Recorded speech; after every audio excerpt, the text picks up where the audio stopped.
오늘도 우리 찬양대의 아름다운 찬양 때문에 하나님과 우리 성도를 하나로 묶어주심에 대하여 하나님께 영광 돌리고 우리 찬양대원들에게 크게 감사합니다.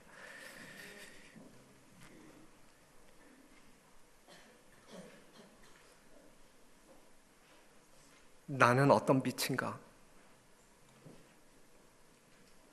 따뜻하게 느껴지는 따뜻한 빛인가? 아니면 차갑게 느껴지는 차가운 빛인가? 지난 1월 31일 여러분들은 특별한 달을 보았죠. 우리는 그 달을 일컬어서 블루문이라고도 하고 슈퍼문이라고도 하고 블러드문이라고도 합니다. 블루문은 한 달에 두 번째 뜨는 보름달이어서 이거는 길조가 아니고 흉조이기 때문에 블루문이라고 일컫고, 그 다음에 평소보다 최대 13% 정도 크게 보이기 때문에 슈퍼문이라고 불리기도 하고, 또 개기월식 상태에서 붉은 빛을 띠기 때문에 블러드문이라고 우리가 호칭을 했습니다. 그래서 이걸 한마디로 그냥 슈퍼 블루 블러드 문. 태양과 지구와 달이 일직선상으로 있었던 아주 보기 힘든 35년 만에 볼 수 있는 우주쇼이었습니다. 창세기 1장 3절에 있는 말씀 보면 하나님이 가라사대 빛이 있으라 하심에 빛이 있었고 그 빛이 하나님의 보시기에 좋았더라. 하나님이 빛과 어두움을 나누사 빛을 낮이라 칭하시고 어두움을 밤이라 칭하시니라. 저녁이 되며 아침이 되니 이는 첫째 날이니라. 첫째 날 우리 하나님께서 무엇을 창조하시고 빛을 창조하시고 14절에서 19절에 있는 말씀을 보게 되면 하나님이 가라사대 하늘의 궁창에 광명이 있어 주야를 나누게 하라. 16절에 있는 말씀, 하나님이 두 큰 광명을 만드사 큰 광명으로 낮을 주관하게 하시고, 이 큰 광명이 뭐예요? 태양. 작은 광명으로 밤을 주관하게 하시며 달을 창조하셨단 말이죠. 그러면서 우리 주님께서 하신 말씀이 요한복음 9장 5절에 내가 세상에 있는 동안에는 세상에 무엇이라? 빛이라 말씀하셨어요. 세상에 빛을 창조하신 그 하나님께서 내가 세상에 있는 동안에 세상에 빛이다 라고 이야기하고, 요한복음 12장 46절에서는 나는 빛으로 세상에 왔나니 물은 나를 믿는 자로 어두움에 거하지 않게 하려 함이로다. 빛으로 이 땅에 오신 예수님의 목적은 어두움 가운데 사망 가운데 헤매는 여러분들로 하여금 어두움 가운데 더듬거리며 살지 말고 빛 가운데 생애할 수 있도록, 가장 안전하게 생애할 수 있도록 하기 위하여 빛으로 오셨다라고 말씀하고 있습니다. 그러면서 덧붙이는 말씀이 너희는 세상의 빛이라. 예수님을 믿고 따르는 사람들도 무엇이라 일컬음을 받아요? 빛이라 일컬음을 받는다.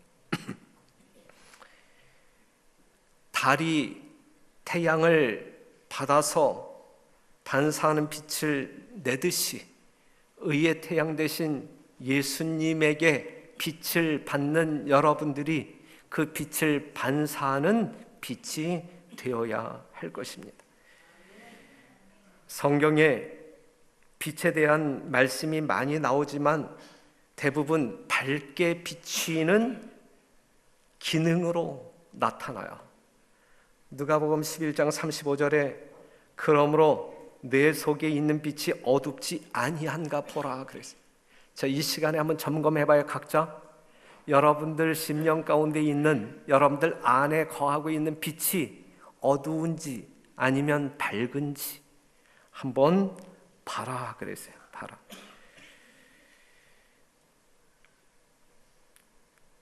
에베소 5장 8절 보게 되면 너희가 전에는 어두움이더니 이제는 주 안에서 빛이라 빛의 자녀들처럼 행하라 그랬어요. 대부분 빛은 어떠한 기능이 있어요? 비추는 기능이 있어요. 비추는 기능. 데살로니가전서 5장 5절, 너희는 다 빛의 아들이요 낮의 아들이라. 우리가 밤이나 어두움에 속하지 아니하니. 뭔가 밝은 빛을 바라며 사는 사람들이 하나님의 자녀들이다 라고 이야기하고 있습니다. 성경에서는 예수 그리스도를 진리는 전해주고 가르치는 빛으로서, 또한 사람에게 올바른 길을 가르치고 보여주는 빛으로 자주 설명하고 있습니다.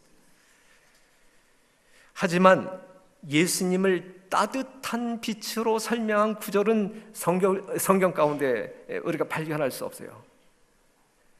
진리를, 올바른 길을 비춰주는 빛으로는 증거되고 있는데, 예수님이 따뜻한 빛으로 묘사된 성경절은 우리가 발견할 수 없어요. 발견할 수 없다 할지라도 예수님은 따뜻한 빛일까요? 아니면 차가운 빛일까요? 예수님은 따뜻한 빛이다. 그런데 왜 따뜻한 빛으로 설명한 성경 구절이 없는가? 왜 그럴까? 따뜻함이라고 하는 것은 이론으로 설명되는 것이 아니라 뭐 하는 것이기 때문에, 느끼는 것이기 때문에. 따뜻함은 느끼는 것이다. 예수님은 그분의 삶을 통해서 사람들에게 따뜻함이 느껴지도록 살았습니다. 사람 하나하나를 참으로 친절하고 온유하게 대함으로 말미암아 예수님의 따뜻함을 증거하고 사셨단 말이죠. 이걸 우리는 또 다른 말로 감화력이라고 이야기합니다. 감화력. 사람의 몸의 온기는 그 사람의 몸에 접촉할 때만 느껴지는 거야.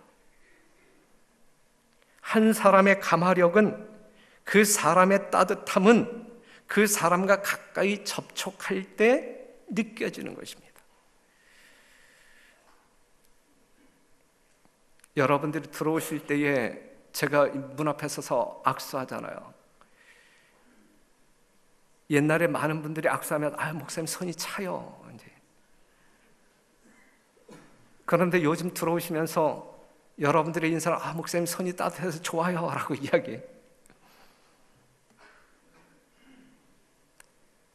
우리 권영빈 집사님이 핫팩을 사다 줬어요. 핫팩. 여러분들이 차가운 손을 싫어하기 때문에 가능하면 호주 모에다 손을 넣었다가 여러분들이 오면 꺼내서 따뜻한 손으로 악수하고, 그 다음에 그것도 한 두세 사람 지나가면 금방 차가워져요. 그래서 권 집사님이 사준 핫팩을 이제 주머니에다 놓고 이제 손을 녹인 다음에 여러분들이 오시면 딱 악수할 때 목사님 손이 따뜻해서 참 좋아요. 어떤 분은 악수하자고 제가 손을 내밀면 악수를 안 하겠대요. 나를 싫어하기 때문에 악수를 안 한다고 할까? 그런데 그게 아니고 손이 차가워서, 마음이 차가워서 나에게 악수 안 한다 이게 아니라, 목사님 내 손이 차가워서 이제 그 목사님을 차갑게 만드는 것이 이제 미안하니까 이제 악수를 못 하겠다고 이제 손을 안 내미는 경우들이 있는. 그런데 이제 저녁 예배나 이제 이 설교 단에서 끝나고 이제 여러분들 나갈 때 또 악수하잖아요. 그땐 제 손이 따뜻해요, 아니면 차가워요? 상당히 차가워요, 그렇죠? 노출돼 있기 때문에 지금 오늘은 괜찮네, 그죠? 그런데 그때 여러분들의 손은 따뜻해요? 얼마나 따뜻한지 몰라. 그래서 그때는 여러분 제발 손 좀 만져주고 나가세요. 여러분들이 다 나갈 때까지 손을 만져주어야 이제 차가워진 제 손이 녹습니다. 제가 미워도 나갈 때는 제 손을 녹여주기 위해서 손을 잡아주고 나가면 참 감사하겠습니다. 여하튼 이 따뜻함이라고 하는 것은 접촉할 때 느껴지는 거예요. 감화력이라고 하는 것은 접촉되어질 때에 느껴지는 거예요. 우리가 예수님과 접촉할 때에 예수님이 따뜻한 분인지, 얼만큼 따뜻한 분인지를 우리가 경험할 수 있는 거예요. 그래서 사마리아 여인이 물동이를 버려두고 동네로 뛰어가서 내가 예수를 만났다, 와 보라라고 이야기해서, 와 보라, 멀리서 보려고 하지 말고 와서 봐라, 와서 봐라, 예? 가까이 와서 봐라, 가까이 와서 봐라, 이렇게 외쳤던 것입니다. 예수 그리스도를 멀리서 보는 사람들은 예수님의 채치와 감화력과 온기를 느끼지 못해요. 느끼지 못하기 때문에 그의 말씀이 정말 귀하고 감동적인 말씀임에도 불구하고 그 말씀을 비평해. 바리새인들이 그랬단 말이에요. 예수님 당시 멀찌감치서 예수님을 바라보는 그 바리새인들은 예수님의 아름다운 온기와 감화력을 느끼지 못했기 때문에 말씀을 들으면 비평하고 그의 삶을 보면 비난하고 그를 시기하고 마침내는 십자가에 죽이기까지 하잖아요. 멀리 있는 사람들의 특징이에요. 멀리 있는 사람들의 특징.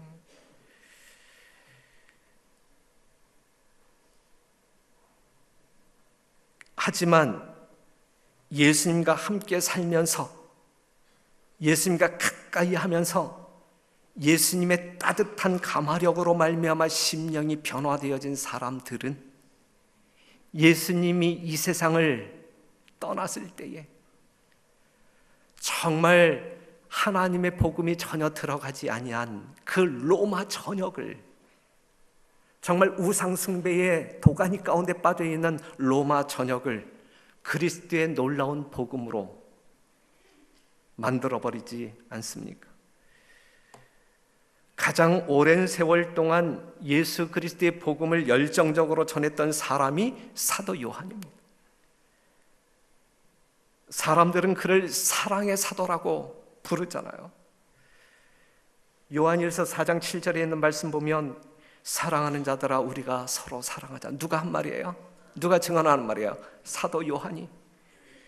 사랑하는 자들아 하나님이 이같이 우리를 사랑하셨은즉 우리도 서로 사랑하는 것이 마땅하도다.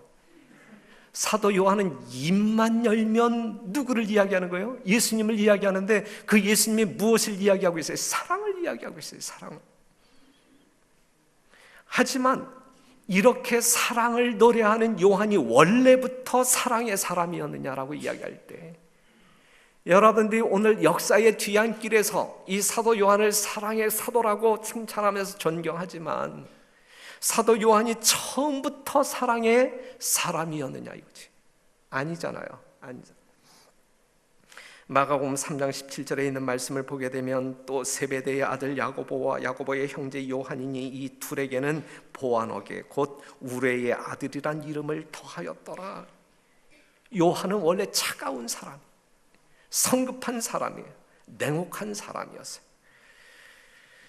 사마리아 어느 한 동네 사람들이 예수님을 영접하지 않았을 때 그들은 즉각적으로 이렇게 반응하죠. 제자 야고보와 요한이 이를 보고 가로되 주여 우리가 불을 명하여 하늘로 쫓아내려 저희를 멸하라 하기를 원하시나이까.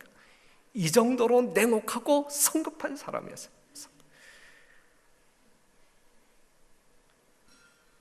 마태복음 20장 21절 예수께서 가라사대 무엇을 원하노뇨? 가로되 이 나의 두 아들을 주의 나라에서 하나는 주의 우편에 하나는 주의 좌편에 앉게 명하소서. 그의 어머니도 이러한 사람이었어요.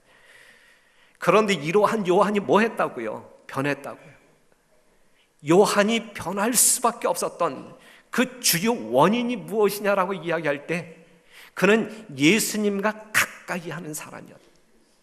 예수님이 이 땅에 계시는 동안 3년 반 동안 예수님의 12제자 중에서, 아니 이 땅에 살았던 사람들 중에서 예수님과 가장 가까운 거리에서 활동했던 사람이 누구예요? 바로 사도 요한입니다. 사도 요한.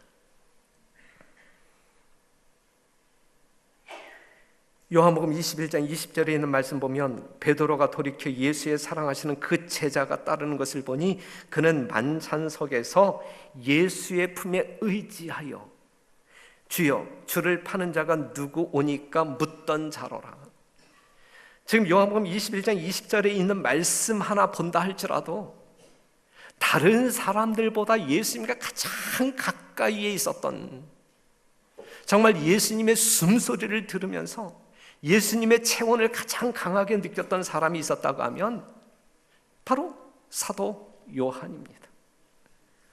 우레의 아들 요한이 그렇게도 따뜻한 사랑의 사도가 되었던 이유는 바로 예수님과 가장 가까운 거리에서 살았기 때문에 그래요.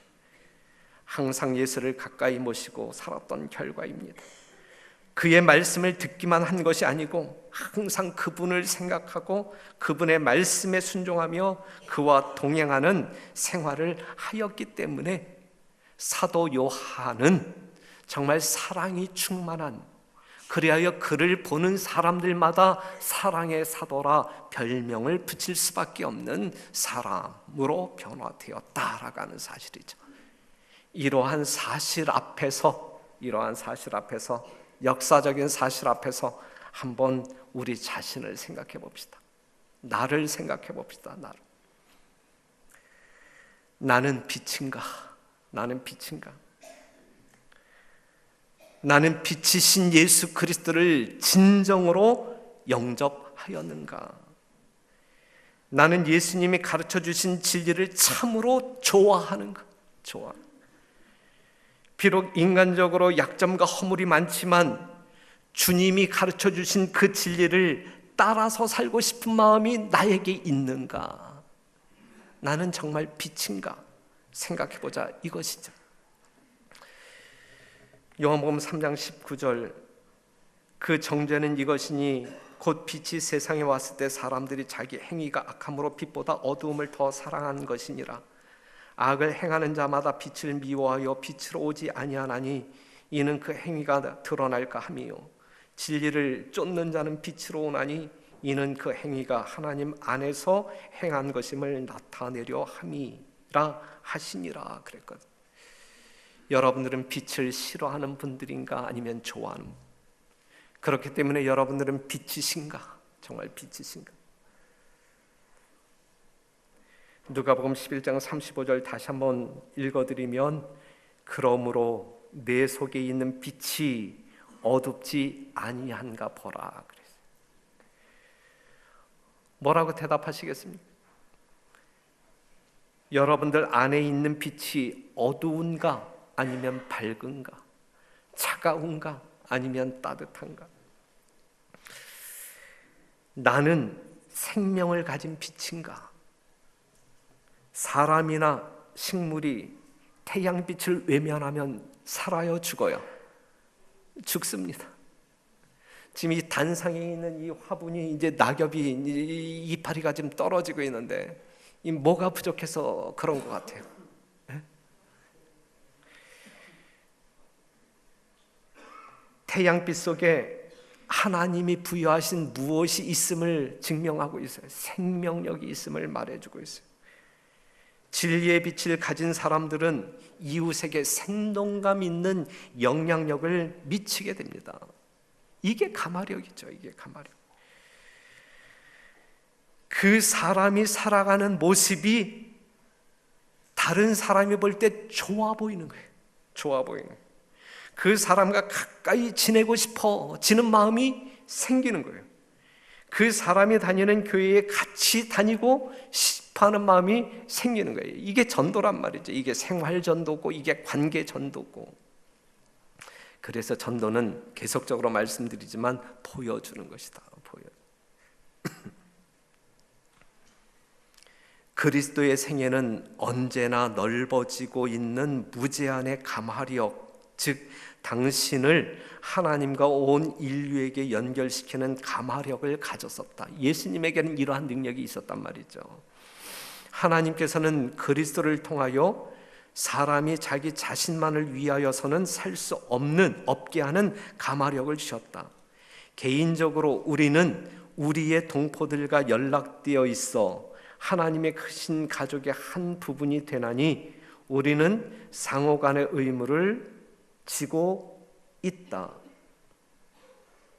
아무 사람도 자기 동포들에게 고립할 수는 없으니 이는 각 사람의 행복은 각각 다른 사람에게 관계되는 까닭이다. 사람마다 다른 사람의 행복을 위하여 필요한 자가 된다고 생각하고 그들의 행복을 증진시키도록 힘쓰는 것이 하나님의 목적이다 그랬어요. 우리는 다른 사람들의 행복과 다른 사람들의 생명과 관계를 맺고 있는 사람들이다. 그 역할을 제대로 해주기를 우리 하나님은 여러분들에게 바라신다라고 하는 사실이죠. 다른 사람의 행복을 위하여 살아갈 때 그 이웃과 함께 자신도 행복한 삶을 살 수가 있는 것이죠. 이것이 빛의 성질입니다. 이것이 빛이 가지고 있는 성질. 진리의 빛을 가진 자는 무엇을 갖는다? 감화력을 갖는다. 생명력을 갖는다. 그렇다고 하면 나는 따뜻한 빛인가요? 나는 따뜻한 빛인가? 나는 따뜻한 빛인가? 아니면 차가운 빛인가?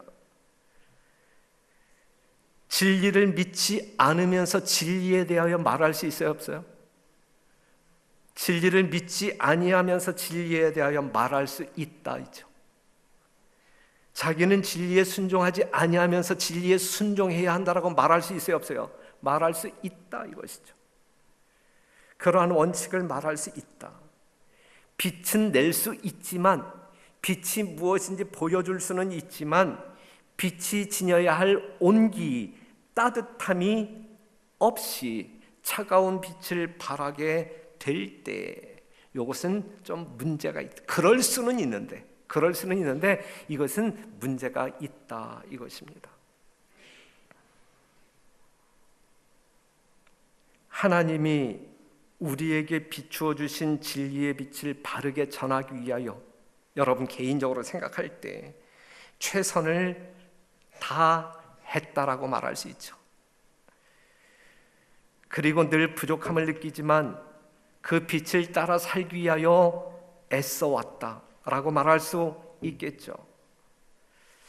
하지만 과연 나를 만지고 접촉하는 사람들에게 따뜻함을 느끼게 했는가? 생각해보면 저 자신이, 여러분들이 아닌 저 자신이 자책감을 갖게 됩니다.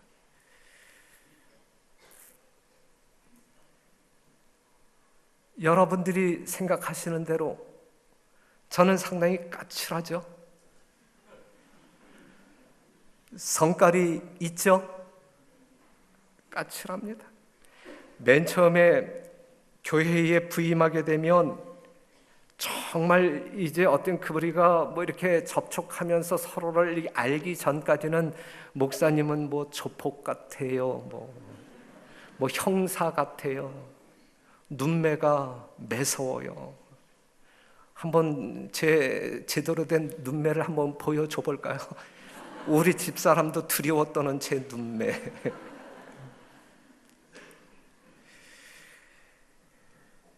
근데 실상 저 상당히 부드러운 사람, 온전히 뜨거운 사람. 그런데 아무리 제가 목 놓아 여러분들에게 정말 연이어서 며칠을 두고 저는 따뜻한 사람이에요, 성도 여러분, 뜨거운 사람이에요, 부드러운 사람이에요, 이렇게 이야기한다 할지라도 여러분들이 느끼지 아니하면 결코 제가 까칠한 사람일 뿐이지 결코 부드러운 사람이 될 수 없는 거란 말이죠.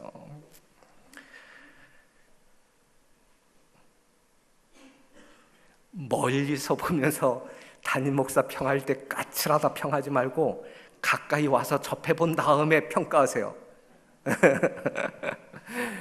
우리가 실제적으로 예수님을 만나게 될 때 진짜 가까운 거리에서 정말 여러분들이 말씀 깊숙한 곳에 들어와서 예수님이 정말 이러한 분이구나. 멀리서 볼 때에는 바리새인처럼 그 말씀이 이러쿵저러쿵, 그의 행동이 이러쿵저러쿵, 그냥 말하다가 멸망에 들어갈 수밖에 없어요. 접촉이 필요합니다. 접촉이. 빛의 근원이신 예수 그리스도를 더욱 가까이 경험하고 배워서 저 자신도 성도들에게 참 부드럽고 따뜻한 목사이다라고 하는 소리를 듣고 싶어요. 그렇게 노력하도록 하겠습니다. 그렇게 노력하도록 하겠습니다. 그동안 저를 통해서 예수 그리스도의 사랑의 온기를 느끼지 못함으로 말미암아 영적으로 유익을 얻지 못하고 손해를 본 분들이 있다고 하면 정말 그분들에게 깊이 사죄를 드리고 잘못했다고 제가 용서를 빕니다. 하지만 여러분들이 예수 그리스도를 만남으로 말미암아 저에게서 결코 느끼지 못하는 진정한 빛과 밝음과 따뜻함을 느끼게 되시기를 간절히 바랍니다. 빛에 대하여 소개하는 사람이 아니라 차가운 빛을 바라는 사람이 아니라 온기와 따뜻함을 가진 그러한 빛이 되기를 여러분들에게 간절히 호소합니다.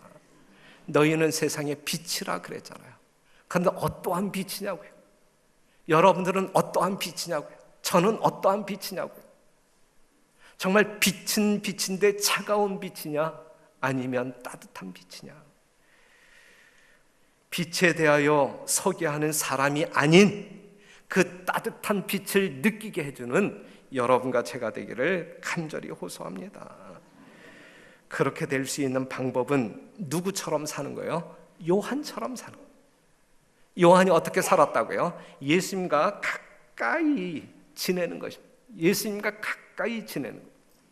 그분을 늘 깊이 생각하고 그분의 말씀을 항상 접촉하고 끊임없이 그분과 동행하며 살아나갈 때 우리는 예수님의 따뜻함을 우리의 몸에 담을 수가 있는 것입니다. 그렇게 될 때 다른 사람이 저에게 다가오게 되면 그 따뜻함을 이제 받을 수가 있는 것이죠.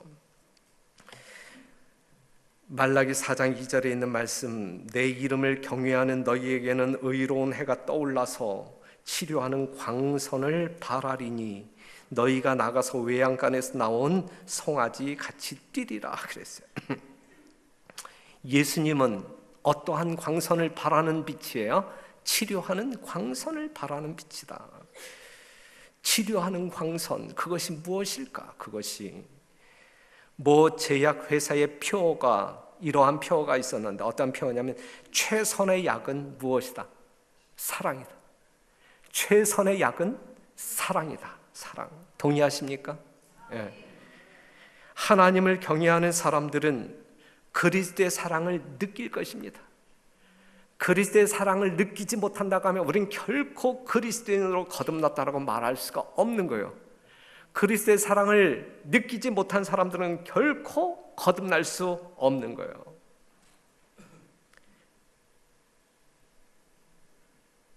그리스도의 사랑을 느낄 때 우리는 바로 의로운 태양이신 예수님에게서 나오는 치료하는 광선을 쪼이게 되는 것입니다. 우리가 그 광선을 쪼일 때에 치유함을 얻게 되는 것이죠. 그 광선이 우리의 죄된 자아를 비추게 될 때에 우리의 모든 죄는 다 없어지는 것이고, 그래서 의로운 사람으로 하나님 앞에 서게 되는 것입니다. 그러한 사람들만이 또 다른 사람들을 뭐 할 수 있어요? 치유할 수 있는 거예요. 오늘 여러분들 주변을 한번 돌아와 보세요.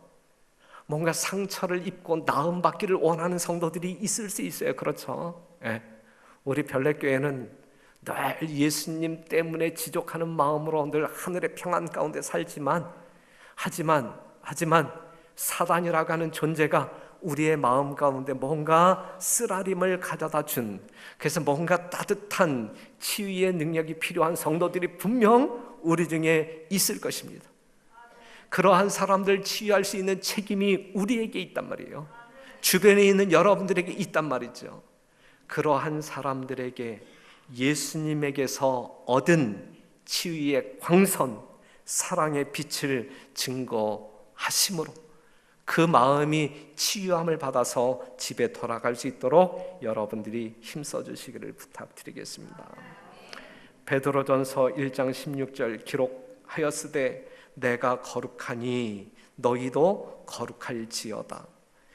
마태복음 5장 48절 그러므로 하늘에 계신 너희 아버지의 온전하심 같이 너희도 온전하라.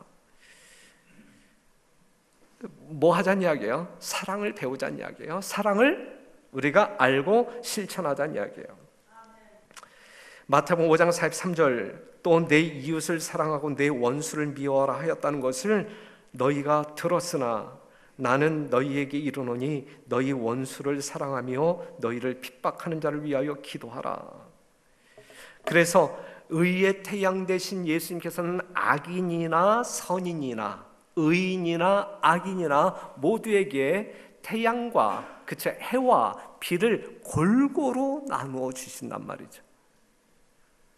의의 태양 대신 우리의 빛 대신 예수 그리스도가 이렇게 생애했다고 하면 우리도 우리를 위하여 핍박하는 사람이든지 아니면 원수이든지 예수님과 동일한 방법으로 위하여 기도하고 사랑할 때에 우리는 그들에게 치유의 능력을 전달할 수 있다라는 사실입니다. 이게 언제까지 이게 우리의 뇌리에만 있는 이론으로 끝날 것이냐 이거죠. 자, 오늘 이 시간 이거 분명 하나님의 거룩한 성전, 이 성경 가운데 있는 말씀이에요. 살아있는 하나님의 말씀이거든요. 우리 모두가 이렇게 살기를 원하시기 때문에 명령적으로 여러분들에게 말씀하고 있는 것이거든요. 저에게도 말씀하고 있고 여러분들에게도 말씀하고 있는 것이거든요. 우리 모두는 이 말씀에 따라 실천해야 할 사명이 있는 사람들이거든요. 이 말씀이 언제까지 이론에 불과한 문자에 불과한 말씀으로 나에게 끝날 것이냐. 이것이 문자일 때 우리는 결코 생명력을 얻을 수가 없는 것이거든요. 이것이 우리의 삶 가운데 믿음으로 실천되어질 때, 순종되어질 때 우리는 진정한 그리스도의 의에 동참할 수 있는 것입니다. 그 베르나르 베르베르라고 하는 사람이 쓴 소설 중에 개미라고 하는 소설이 있는데 그 맨 처음 부분을 읽다 보면 이러한 내용이 나와요. 개미는 본디 겨울잠을 자는 생물이다. 그래서 겨울이 지나가고 봄이 왔을 때 맨 먼저 잠에서 깨어나는 개체들은 개미들은 그들의 도시 밖으로 나가 따뜻한 햇빛을 쬐은 뒤 아직 안에서 잠들어 있는 동족들에게 다가가 자신의 온기를 나누어 긴긴 겨울잠을 깨워주고 활력을 북돋워 줄 필요가 있다. 그래서 많이 아는 내용이죠. 여러분들이 다 아는 내용이죠. 개미는 120cm, 1m 20cm 밑 그 지하에서 이제 겨울잠을 자고 있어요. 지금도 겨울잠을 자고 있는데 여러분들이 한 120cm 정도 파괴되면 개미를 만날 수 있을 거예요. 그런데 이제 이 겨울잠을 자던 이 개미들이 봄이 온 것을 어떻게 알고 이제 깨어나느냐 이거죠. 그 중에 이제 감각이 좋은 이제 개미 한 마리가 이제 이 봄절기에 이제 내리비치는 따뜻한 햇빛을 이제 감각하게 돼요. 이제 감지하게 돼요. 그러면 그 개미가 이제 먼저 밖으로 나옵니다. 밖으로 나와서 따뜻한 햇빛 일광욕을 하면서 따뜻한 햇빛을 듬뿍 담아요.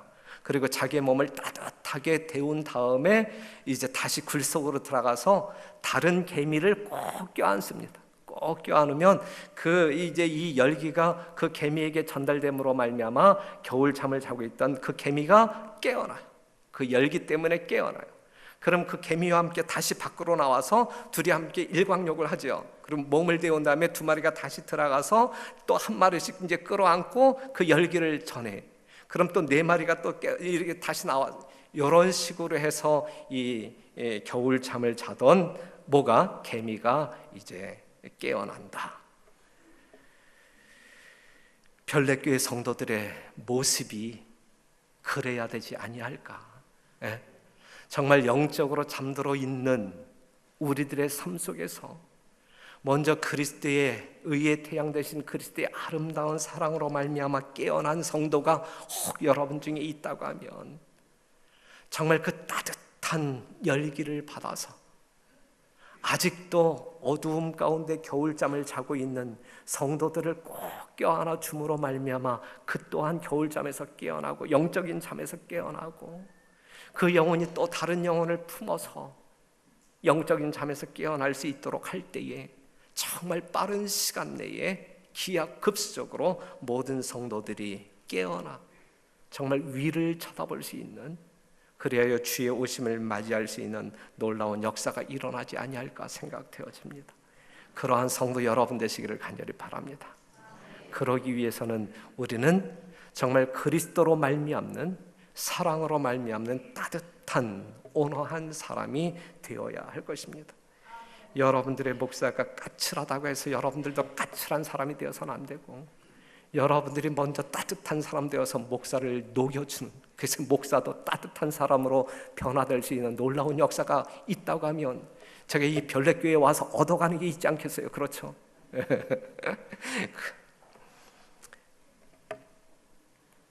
언제나 깨어있고 진실하고 사랑으로 봉사할 필요가 있다. 언제나예요. 언제나, 항상, 언제나 깨어있고 진실하고 사랑으로 봉사할 필요가 있다. 그러나 심령이 하나님의 능력으로 보호를 받을 때 이런 일은 절로 생기게 될 것이다. 이게 믿음으로 말미암는 이게. 자, 언제나 깨어있고 진실하고 사랑으로 봉사할 필요가 있어요. 여기까지만 읽게 되면 이게 의무야. 이게 율법으로 말미암는 의가 되는 거예요. 하지만 심령이 하나님의 능력으로 보호를 받을 때 이런 일은, 앞에 있었던 깨어있고 진실하고 사랑으로 봉사하는 이러한 모든 일은 저절로 생기게 될 것이다. 이게 성도의 삶이거든요. 이게 성도의 삶이거든요. 우리가 하나님의 은총을 받기 위하여 해야 할 일은 절대로 아무것도 없다. 우리는 우리 자신이나 우리의 선행을 전혀 의지하지 말아야 한다. 그러나 우리가 실수하고 죄 많은 상태 그대로 그리스도께 나가면, 의의 태양 대신 빛 대신 예수님께 나가면 그분의 사랑 안에서 안식을 얻을 수 있다. 하나님은 십자가에 달리신 구주의 공로를 온전히 의지하고 당신께 나오는 모든 사람들을 받아주신다. 사랑이 마음속에서 솟아오른다. 감정의 황홀경은 없을지라도 영속적이고 평화로운 신뢰가 있다. 그리스도께서 지워주시는 멍에는 가볍기 때문에 모든 무거운 짐은 가벼워진다. 의무는 즐거움이 되고 희생은 기쁨이 된다. 전에는 흑암으로 덮인 것처럼 보이던 길이 의의 태양 되시는 그리스도께로부터 오는 빛으로 밝아진다. 이것이 그리스도께서 빛 가운데 거하시는 것처럼 빛 가운데 거하는 생애의 길이다. 그래서 이게 빛된 자의 삶이다. 사랑하는 성도 여러분, 그리스도인들을 무자비하게 핍박했던 사울이 바울로 변하는데, 진정한 그리스도인으로 변하는데, 그가 무엇을 만난 이후에 진정한 그리스도인으로 변합니까? 빛을 만난 이후에. 사울이 행하여 다메섹에 가까이 가더니 호련히 하늘로서 빛이 저를 둘러 비추는지라. 무엇을 만났어요? 빛을 만났어요. 무엇을 쬐었어요? 빛을 쬐었어요. 사도행전 26장 13절, 왕이여 때가 정오나 되어 길에서 보니 하늘로서 해보다 더 밝은 빛. 이 정오, 한낮, 해보다 더 밝은 빛이 나와 동행들을 둘러 비추는지라. 그랬어요. 사랑하는 성도 여러분, 사울이 이 빛을 만남으로 말미암아 시력을 잃어버립니다. 시력을 잃어버리죠. 그가 잃어버린 시력은 어떠한 시력이었어요? 사울이 잃어버린 시력은 예수님을 만나자마자 시력을 잃어버리게 되는데, 그가 잃어버린 시력은 어떠한 시력이었어요? 자기 자신도 볼 줄 모르는 시력, 예수님을 볼 수 없는 시력, 이러한 시력은 잃어버려야 돼요. 이러한 시력은 잃어버려요. 그가 아나니아의 안수 기도를 받았을 때 다시 눈이 뜨이죠. 뭐가 보였어요? 예수님이, 보이지 않던 예수님이 보였고 보이지 않았던 자기 자신이 보였고, 그 이후 그는 예수님만을 바라보며 사는 생애를 살았단 말이죠. 그가 무엇을 만났을 때? 빛을 만났을 때, 예수를 만났을 때. 사랑하는 성도 여러분, 예수님을 만나는 것은 매우 중요해요. 예수님을 만난 사람들은 따뜻함을 느끼는 사람이에요. 우리는 분명 빛 대신 예수 그리스도가 말씀하신 것처럼 너희는 세상의 빛이라 그랬어요. 그런데 예수님께서 우리를 빛이라라고 이야기했을 때에 우리는 어떠한 빛이 되어야 할까? 차가운 빛일까?